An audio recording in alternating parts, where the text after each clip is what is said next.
UFC and the Contender Series specifically have changed the game. And it is just crazy to think that not long ago, there were a league of fighters like me that just say, yes, I will fight anyone, whatever weight class. I broke my foot one day before I accepted a fight for Karate Combat. I walked out of my house holding my baby, stepped on a small stick I didn't see, and it bent my pinky toe to my thumb toe. My foot exploded in pain. Didn't drop the kid though. Hobbled him out to the car, went back in, got the rest of my kids in the car, drove out to mom and dad's. Halfway through the ride, I bumped my foot on the brake and my foot exploded in pain. I knew what I did. I knew what had happened. I'd never done it before, but good God, did it hurt. It hurt so bad pushing the gas pedal. I could hardly do it. I drove with my left foot. I say this because fighters aren't like me anymore. You can say they're not as tough as me, but in all honesty, they're probably just smarter than me. I'm from a generation of fighters where when a fight was offered, you said, okay, I'll fight whoever, whenever, whenever. They don't do that anymore. In the last 2 days, I've had my boy Jordan Winsky accept 2 different fights, and they both turned him down. My boy Jordan Winsky's good, but on paper, he lost 2 of his last 3. And he's very talented, but he still lost. And these fighters, these 6-0 guys, these 12-1 guys are turning him down. I never did that. I broke my foot, and a day later, I accepted a fight. I did the math in my head. Okay, the fight's in 5 weeks. I know it takes about 4.5 weeks before my foot works real well. And I can nurse it. I can baby it. I can get everything done. That's what I thought about. The answer was yes, I'm fighting. It was just a matter of how I recover it. And so I put a boot on my foot, which didn't help. My foot was hurt so bad, the boot did next to nothing. One of my teammates had crutches. I crutched it for a week and tore my armpits up. I said, screw that, I'm walking with the boot. Then I hobbled. I started on the treadmill, going real slow uphill. I did everything I had to protect my foot. By the end of week 2, I was back in sparring. I took the boot off. I was not moving well, and I was not kicking. I didn't kick at all leading up to it. I didn't kick or check because I had to protect that foot. And that's how my camp went. By week 3, I was able to condition again. I could move a little faster. I did it all upper body, a lot of ball slams, a lot of kettlebell stuff where I didn't have to move my feet. I did everything in my power to make sure I could step into that pit, make sure I could step into combat. Fighters don't do that anymore. Fighters nowadays, they have their managers, they have their coaches trying so hard to protect their record. The Contender Series has ruined a generation of fighters. The important thing now is that undefeated streak. You can be 6-0, but have only fought chumps. But that makes you valuable for the Contender Series.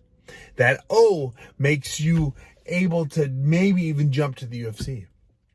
When I got into the UFC, I think my record was 22-4, 23-4. It was something like that. I had a big record before I ever stepped foot into the UFC. But I got there that way. Now you have 4-0, 6-0, 5-0 fighters getting that call to go into the UFC. Now I understand with females it's a little different. I think there's an 0-1 girl made it into the UFC before. Females, there's not as many of. They need the competition. They need to be able to put on cards. So females, it's a little easier to get into the UFC.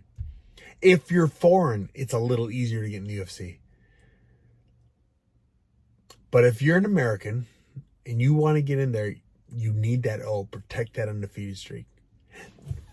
The purpose of this talk I'm having with you here is I don't know if it's better. Fighters are different. And it's really easy to say, I was big and tough, and these kids, these little scrubs now are wimpies. Maybe, but to be completely honest, if I didn't have so many lucky situations in my career, I wouldn't have been where I was. I was to fight Paul Bradley. Looking back now, I should not have won that fight. And I didn't. I did not win that fight. It was in the rain, and it got rained out. It started pouring during the co-main event. I said, yeah, I'll fight. Let's do it. We got out there. We slipped and slid around. It was a no contest. slipped and slid around. It was kind of fun looking back, but it was the dumbest thing I've ever done in my career. And it was called after the first round. So, okay, we'll give you both $500 each, a little extra. I said, oh, fantastic. I'm happy to accept it. That was against Paul Bradley. I should not have won that fight. And if looking back now, I should not have accepted that fight. I was fighting a stud wrestler. Don't fight stud wrestlers. Nowadays, if anything was slightly askew, the manager would say, no, we're not doing it. If the opponent is slightly too tough, no, we're not doing it. If the venue is too far away, no, we're not doing it.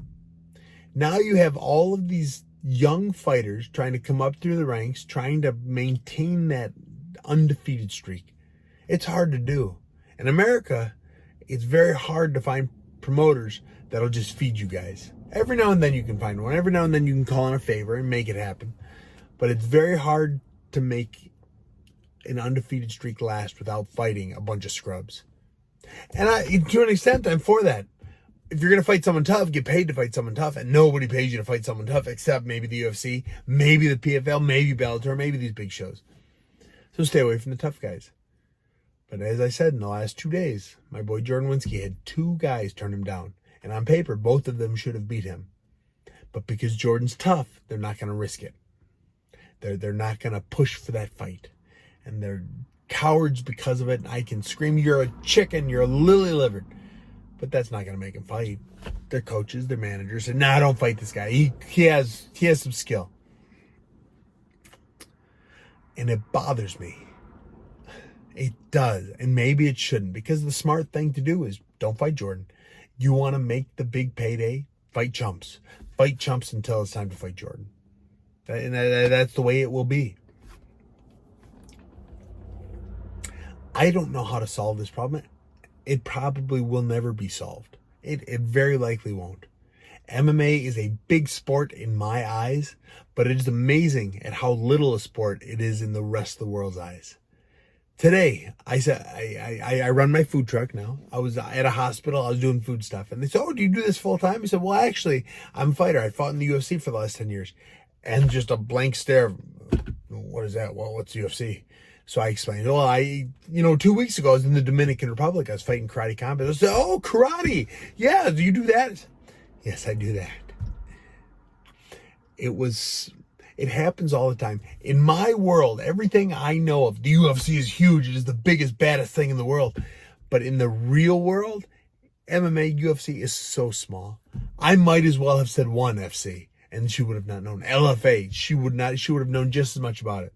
At this point, maybe if I were to say Conor McGregor, everyone does know Conor McGregor. If I say Smiling Sam, yeah, nobody gets that. But it's really like Conor McGregor is the only one they know. Maybe Ronda Rousey. Those are the two that if you say their name, people recognize it. It's crazy to think that the sport that helped create the life I have is actually pretty small. I mean, it's really not that big a sport. And that these fighters now are choosing to pad their records in a sport that doesn't have that many competitors. You have to force the 6-0 guy to the UFC. You have to force them to the Contender Series. Or Bellator needs to buy them sooner, get them wrapped up sooner. They need to get the young bucks. They need to take gambles. The AJ McKee fight, they took a gamble on him and it paid off. They took a gamble on many, many guys that don't pay off. Because as soon as you start fighting talent, as soon as you're getting paid to risk that undefeated, and you fight that guy who could probably beat you, he beats you because you're not ready for it. But at least you got paid to not be ready for it. The UFC and the Contender Series specifically have changed the game.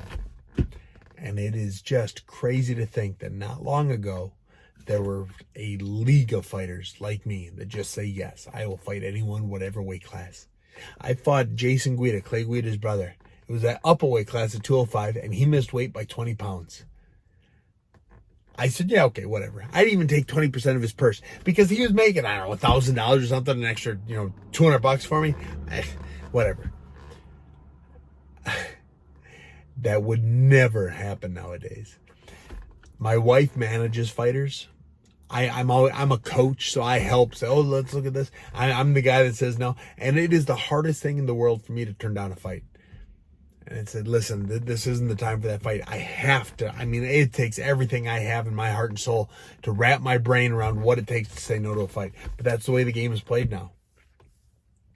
So while I broke my foot and then fought five weeks later, while I broke my hand 2 weeks before fighting Ryan Spann, while I tore my syndesmosis ligament 6 weeks before fighting Talis Laitis, that entire camp I could do nothing but swim. I couldn't box, I couldn't run, I couldn't walk, I could swim. That was my camp for Talis Laitis.